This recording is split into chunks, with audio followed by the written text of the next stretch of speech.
ഇവിടെയുള്ള ഇന്ത്യക്കാരുടെ പേരിൽ അക്കൗണ്ടുകൾ തുടങ്ങാം.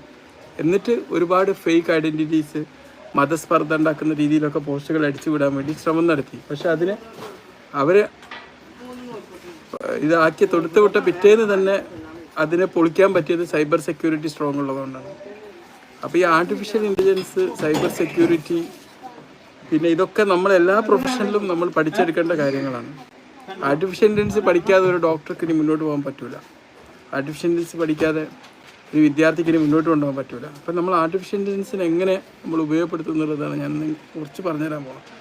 ഇന്നിപ്പോൾ ഞാൻ 5ഓളം വീഡിയോ കണ്ടൻറ്റ്സ് ഞാൻ റെഡിയാക്കി വെച്ചിട്ടുണ്ട്. എനിക്ക് ഈ വീഡിയോ കണ്ടൻറ്റ് ഉണ്ടാക്കാൻ അധികം സമയമൊന്നും എടുത്തിട്ടില്ല, 1 മിനിറ്റൊക്കെ എടുത്തിട്ടുള്ളൂ. നമ്മളൊരു പ്രോംപ്റ്റ് കൊടുക്കുകയാണ്, ഒരു ആർട്ടിഫിഷ്യൽ ഇൻ്റലിജൻസിൻ്റെ ചാറ്റ് GPT-യിലേക്കോ അല്ലെങ്കിൽ DeepSeekലേക്കോ ഒരു പ്രോംപ്റ്റ് കൊടുക്കുകയാണ്. അപ്പോൾ ചുമ്മാ നമ്മൾ ഗൂഗിളിൽ അടിക്കുന്ന രീതിയിൽ ചാറ്റ് GPT-യിൽ ഉപയോഗിക്കുന്നത്. AI